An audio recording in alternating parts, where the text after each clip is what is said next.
Asigurările sunt ca centurile de siguranță, par și incomode și inutile până ai o primă dată nevoie de ele. Sunt Sergiu Costache, ne aflăm la ZODIA Asigurărilor. V-am pregătit astăzi o ediție specială și deosebită a emisiunii. În acest an suntem sub semnul dragonului de lemn. Este un simbol foarte, foarte venerat în cultura chineză. Dragonul reprezintă puterea, reprezintă norocul, reprezintă succesul, ceea ce înseamnă că pentru noi toți anul 2024 va fi unul plin de prosperitate și noroc. Nu întâmplător am ales să vorbesc astăzi despre putere și succes, pentru că această ediție specială a Zodiei Asigurărilor are un invitat deosebit. Am decis să facem emisiuni cu cei mai de succes lideri ai companiilor de asigurare din România, iar emisiunea de astăzi are acest invitat deosebit. Este o prezență elegantă, un lider echilibrat, este ușor de remarcat și o persoană foarte, foarte organizată. Numele lui este Kuldeep KAUSHIK și este CEO-ul companiei care de 27 de ani este pe piața românească de asigurări.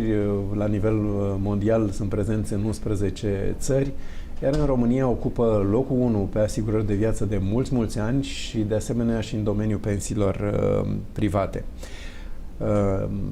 CEO-ul companiei este originar din India, are un background internațional și de aceea în minutele următoare vom continua dialogul în limba engleză. Mr. KAUSHIK, how would you describe success in few words, and what are in your view the main qualities necessary for a successful leader? Thank you, Sergiu. Welcome to our offices. Success is a big word, but I have a very simple definition for when I think an individual is successful, and it's how many people you enable in your day-to-day life to be the best who they can be, how many friends you make, and how many friends you leave behind as you progress through your life journey. That to me is how I would look at what success could look like.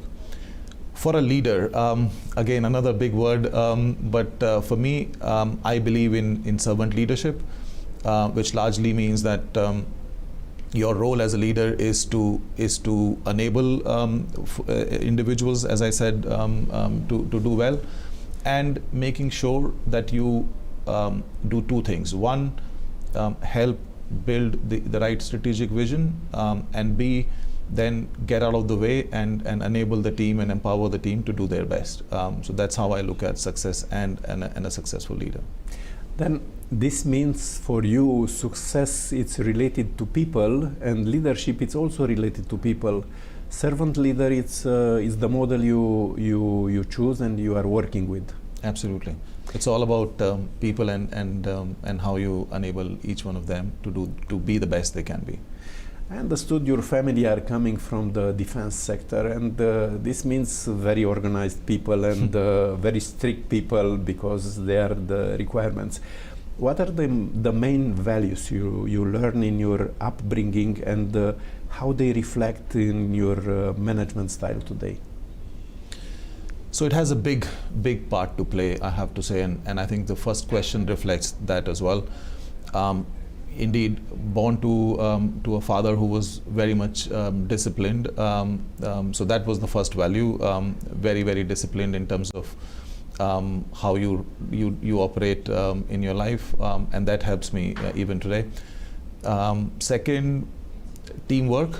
When you're in army, when you're in that setup, individually you cannot win anything, but as a team you can be super successful. So clearly teamwork was the second value, if I could say, that you clearly see how they would operate on a day-to-day and how they would make each other again the best they can be as individuals. Then if you move a little bit fast forward to through the life, the third big value that I've always kind of carried with me is empathy.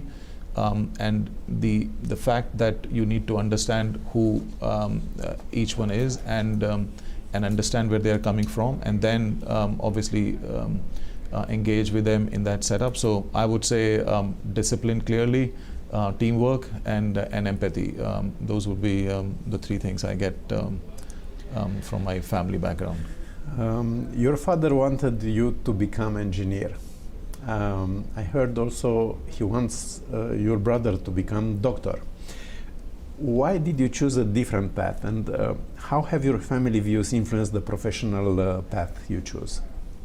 So I have to say my first choice was clearly going into defense, into army, which did not work out for health reasons. And then indeed my father wanted, we were two brothers, so one of us, he wanted to be an engineer, the other one to be a doctor. And I have to say we did fulfill his wishes. So I did start as an engineer. So I did my engineering in what we call metallurgical engineering at that point. So everything to do with metals and how you organize them. And then yes, the paths changed and evolved from there on. But I did start out as an engineer in the beginning. But you have a moment, it was a click moment or a aha moment, and you choose the path? Yeah, so this was the time where India had, kind of done the economic reforms. We were coming out, and technology was becoming quite a big topic. So we were, as a country, we're moving into a lot of financial services and technology and offshoring kind of setup. So that's where we started. That's where I started as well. A lot of my friends and colleagues started right out of engineering. So I joined a technology firm, and as luck would have it, I did a year in UK and then a few years in US. And that's where I started to realize that I was becoming, a typical Indian profile, so to say, if I could call one. Where you do your engineering, you go to US with a technology company, you get your green card and you settle down with a big house in one of the suburbs in US. And somehow I felt I didn't want to live that life and wanted to change, and that's where I think that big click or shift happened. Then instead of a very predictable future, you choose one totally different. From this point of view, how did you build your success? I think about what the role models you had, mentors, business leaders, they have contributed to your professional development. Who is coming in your mind when you think relevant people in your life? I think 3 or 4, if I have to kind of quickly think through. One, while growing up, apart from the economic opening up of the country that happened, sports, and one of the sports that we kind of follow a lot in India, cricket was obviously one of the bigger topics, and there was a gentleman who really emulated who a sports person should be on the field and off the field. So I learned a lot just watching him. One of the more humble individual I've always seen. So humility is what I got from Sachin Tendulkar, who's still I guess the god for us who follow cricket. Then when I get into my business life, I look at my first company and the CEO of that group at that point, Mr. Narayana Murthy. Almost a legend in India in terms of somebody who took the country forward, started this big technology revolution that we are still riding the wave. Really down to earth gentleman. You could see him in the queue in the restaurant, in the canteen, just queuing up ahead of you. So almost no pretense, so to say, very humble and down to earth, and that again kind of stayed with me forever. And then in my AXA life, Mr. Henri Decast, who was the CEO of AXA Group back in 2010, and that as a gentleman was very impressive in terms of how he could walk in a room of 200 people, talk to each one of you, and make you feel special in a couple of minutes and then move on to the next one. So that human connect was very, very impressive with him. And lastly, one of the other bosses in AXA, Mr. Will Langebach, I learned a lot in terms of discipline, presence, kind of maturity in terms of capturing the business stream. So yeah, those would be 3 or 4 people that come to mind, and honestly, I learn a lot from everyone I meet. So we have qualities that we can all learn and imbibe from everyone we meet every day. You feel yourself lucky you meet all those relevant people? Absolutely. I couldn't be more thankful for the life I've been given.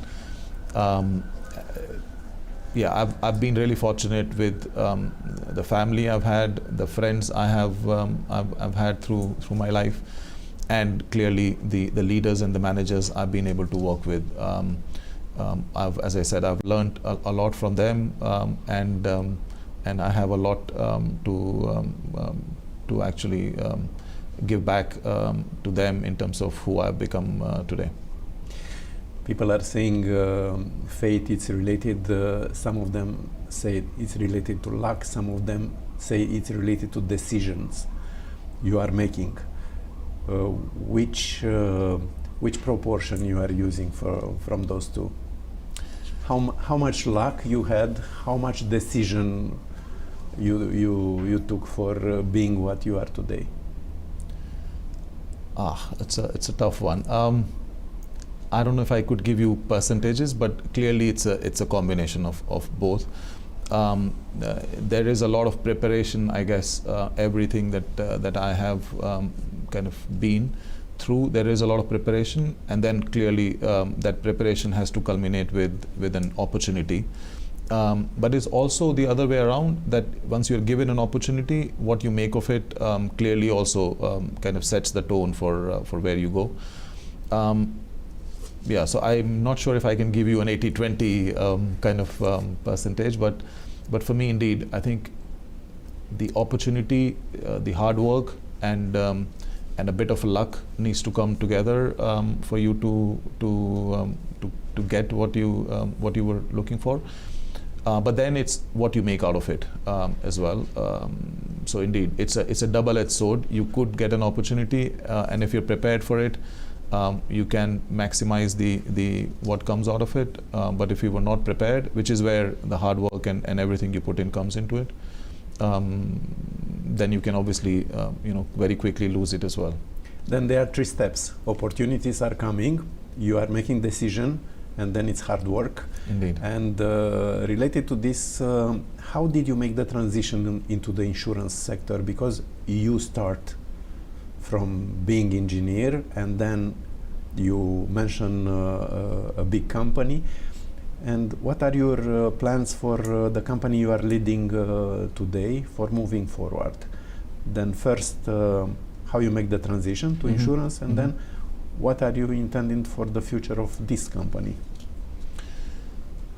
So the shift, I think Steve Jobs said it once, and obviously nobody can say it better than him, that you cannot live your life looking backwards, but you can connect the dots when you look back.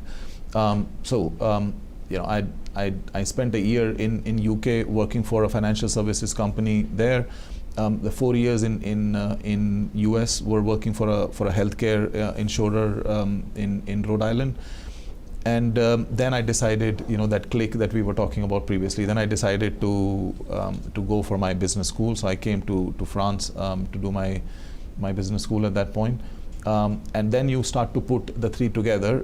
The fact that you have management education now, which kind of has finance plus strategy together. You've had some background in terms of insurance. And as I said, I saw Mr. Henri de Cast in full show one of these leadership lessons we used to have in our business school, and the 3 again came together, and that was my my opportunity to shift into financial services, insurance space right after my business school. The engineering background helped me to become the man I am today. How it helped you, this background? You are more organized, you are more analytic. How it helped you, this background? Yeah, so it gives you the structure and the analytics. I guess that was the starting point. How you problem solve as well kind of comes into it. So analytical capability, being a lot more structured, having the problem solving mindset was clearly something that you get when you are in the engineering space. And then as you get into, from there to technology transformation as well, you kind of again get looking at different business problems and building solutions and enabling some of those business models. I think was also because of the engineering background that I had. For me, as an engineer, they train us to look all the time what's wrong, what could happen wrong, and then try to fix it before it happened. You are applied this also in insurance? Absolutely. I mean, insurance is all about predicting what could potentially go wrong, and then making sure that you have, either the protection or you can kind of go into prevention and try and avoid that risk to come to life.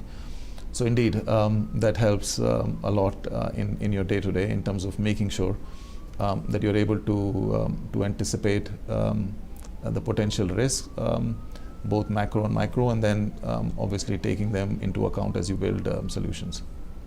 You say like this, you spent a lot of time or relevant time in UK. You were also in Hong Kong. You have a master degree in France. Your family and yourself live quite long in the United States, and now they are located in Spain. And it seems like you have lived the world dream. I could not say the American dream because you were anywhere. What made you choose Romania as your current destination, following all those countries? You can choose anything else. So again, I think it's a mix of preparation, obviously getting the right opportunities at the right time, and then a bit of decision making that comes your way as well. So indeed, the fact that that we've had the opportunity both as an individual and as a family for us to move around, from India to US to UK to France to Hong Kong and Spain and now in Romania, it does give you a bit of perspective. One, it prepares you. You have a lot more flexibility in terms of kind of moving into a new country, settling down, making friends, making new connections and building roots. So that, in a way, I think I was getting prepared for this potential opportunity at some point. It also gives you the ability to kind of navigate through what comes from an uncertainty. I think I've started to embrace, and as a family as well, we embrace uncertainty very well. And now, if you look at, we're living in really uncertain world where things are shifting quite quickly. And I think I was kind of being prepared for that opportunity. Romania has always been, again, looking backwards in the context, was always there, not in my face, but again, I was being prepared for the role. So when I joined the AXA group, I used to work in the strategy setup in the group, and we used to have a region that was called North Sea, which included the Central and Eastern Europe, and we had at that point operations in Romania. So we did do back in 2010, 2011 a BCG kind of work, looking at potential opportunities in the health space. So Romania was one of the businesses we had looked at that point. So that was my introduction from a business point of view. I've had through the last 12 years a couple of really close Romanian friends, Somebody, as luck would have it, again, you when you look backwards, you can connect the dots. Somebody who is the CEO of the same business that I am now honored to take forward. More than a couple of decades back, she was the one who was the CEO of the same business, and really dear friend, and we worked together in AXA in various different opportunities. So Romania was there somewhere in the background, and then suddenly this opportunity comes, and I've always been wanting to manage a P&L at some point. So yeah, it comes all the preparation that I was going through, the opportunity, and then indeed the decision to take the leap of faith and move over. It all comes together, and here I am in Romania. Again, opportunity, decision, and then it's the hard work. And the people who are looking to our show ask me to put you some questions about Romania. The classic question is how you found our country.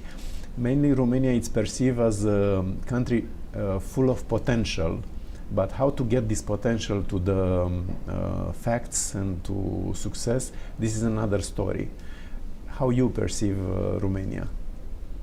So I would say all of the above, as you kind of summarized. So I've been here 2 years, and you have realization almost at 3 different levels. When you come in, you see people who are really warm and welcoming, and for someone like me, a foreigner coming from outside, I straight away felt at home. So that's the first level of kind of interaction. Second, then you get closer and you see a really ambitious set of people, really passionate, really proud of what they do. So not 99% is not enough. I think they're always looking at being the best of who they want to be, and then you kind of look at the roots, and I see a lot of similarity, and that's why maybe again there is a bit of destiny that was at play. I see a lot of similarity with my own home country as well. There is a strong family value that is there here in Romania as well. Clearly, I think when we unlocked the potential of the country, as we opened up and had the economic reforms back in 1990s, I see the same opportunity here. Strong country with a really robust growth in the next year. You see again people who are really wanting to make an impact, and if you look at also the fact that the internet penetration is incredibly high, so there are a few strong opportunities that if we capture them well, there is a bright potential for us as Romania in the next 10 to 15 years. Regarding the Romanian insurance market, because I started my business 26 years ago, just 1 year after your company established the presence in Romania. And at the beginning, life insurance was 10% of the total insurance market. Then in few years become, with your support, 20%. And it remained the same around 20%. Life insurance, 20% of the total market. The rest is general insurance. And I ask myself why. The market raise, the 20% remain the same. This means life increase, but all the time no better than 20%. How you explain this? Yeah, so I think the challenge we've got is clearly, even if I compare Romania to some of the other Eastern European neighbors, the insurance penetration stays low, and it continues to be a challenge for us, or you can look at it as an opportunity as well. It's question of money, or it's question of mentality? I think it's question of awareness. So one, we need to create a lot more awareness of what on the life side, on what value propositions that insurance has. What does that mean for anyone who's in their 20s or getting into their 30s? What does that what can insurance bring to Romanian people or population in the next phase. So that's one, and that as an industry we need to kind of make a lot more awareness in terms of the potential risk that we have, and how we as insurers could help take some of those potential financial and health risk away from our customers. It's also again, I see a lot more resemblance with India as well. We do have the very optimistic people, yeah. So we don't live in the negative space. So we think everything will go well. So that optimism also then means that our focus is a lot more on some of the other things you want to do as you're kind of becoming a lot more affluent. So that would be the second thing. And indeed, the third part is also that we have the safety net that we call family as well, and that plays a role as well, that if at all something would go wrong, we have this strong family bond and roots that would help us as individuals and families as well. So I think we need to find that sweet spot where we become the other enabler and support ecosystem for Romanians in the next phase. I heard people who know very well this market saying deductibility of life insurance will help a lot, because in this moment Poland have more than 50% of the market life insurance. We have just 20% from many years. How you could comment this? How much help will come from this deductibility?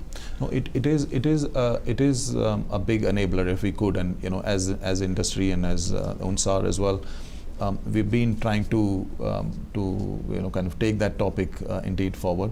And again, I can then compare it with some of the other. India is obviously a good example where the deductibility has helped kind of create that initial push into the life segment.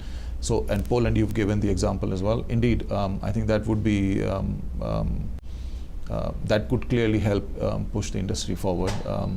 And as I said, a topic that we would continue to pursue as well, both as an industry body and as an organization as well. We have few more minutes. What is your message towards your Romanian clients? Because you have a lot, you have a strong position in the market, and what you want for them in 2024? And I think you asked that question, and apologies I didn't answer it previously as well. I think you mentioned it. We've been here for over 26 years. We have the ambition to continue to grow in this market. It is one of the strategic market for the NN Group to continue to identify opportunities for us, and hopefully the customers see it. In the last 5 years, our focus has been completely to keep our customer in the center of everything we do, and our view is threefold. One, to bring the right value propositions for our customers as we move forward. So we just launched a really cool, I would say, health product for our customers here in Romania. So bringing the right value propositions would be the first one, making sure that we understand what our needs, what our customers are looking for, and then finding the right opportunities and solutions in that space. Second, I talked about the internet penetration and the fact that Romania is one of the countries where with the internet penetration. So our focus is clearly on engaging our customers in the setup and network and platforms that they want us to engage. So bringing that capability to our customer, and lastly making sure that our service is top notch. So making sure when they need us, we are there with the best service capability, and obviously making sure we pay the claims and we support our customers through that journey. I will make a resume. Leaders from many years in life insurance, leader in private pensions market from more than 10 years from the beginning of the system. Then you launched health insurance products, very appreciated, and also household insurance. Then this is covering a lot, and I saw your company in top 5, top 6 company in Romania. Message to your team. Then it was the message for the clients, now a message for your team. What they must to hear from your mouth in this moment? I think so. Our ambition and our vision is to continue to be the preferred partner for our customers in Romania. And that means, as I said, 3 things. 1, bringing the right value propositions. 2, making sure we engage our customers in where they want us. And obviously having the superlative service. And indeed, our ambition, our vision is then to translate that into continuing to be the life player that we are, the pension player that we are.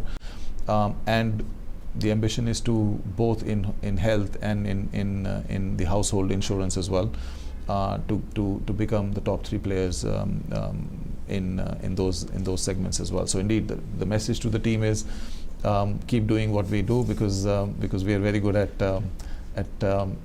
making sure that our customers are happy. Keep doing, because you are doing a very good job. Final question: what advice would you give to the young generation looking to become successful in insurance market or as managers or entrepreneurs? A triple question. Yeah, I think 3 or 4 things. First, make friends, and that has been, I guess, my mantra for life as well. Having strong relationships and friends that would guide you through your life journey is important. So make friends. Second, we are living in really interesting times. So I would say take a risk. Don't choose the well-trodden path. Take a risk, and you would find a completely different individual on the other side if you take those risks. Lastly, ask for mentorship, ask for help, speak to people and get the advice. There is a lot of value in when you're young, getting the right mentor and getting somebody to help you navigate. And lastly, enjoy life as well. As the young generation says, and we have sponsorship for an entrepreneurship academy that we were working on. YOLO is the concept. So you only live once. So indeed, enjoy every day, celebrate who you are, and what your ambitions are in the next phase. You only live once. Do it better. Do it well. Succesul nu este un accident, iar pentru a-l atinge e clar că e nevoie de multă muncă, determinare, adaptabilitate și un strop de noroc. Alături de mine s-a aflat Kuldeep KAUSHIK, este CEO-ul liderului companiei de asigurări de viață din piața românească, de asemenea și pe pensii private, cu implicare și în sănătate și în locuințe. Sunt Sergiu Costache, ne aflăm la o ediție specială Lideri de Succes a emisiunii noastre. Până joia viitoare, la ora 17:05, vă reamintesc că asigurările sunt ca centurile de siguranță, par și incomode și inutile până ai o primă dată nevoie de ele. Rămâneți cu noi, căci urmează emisiuni din ce în ce mai interesante.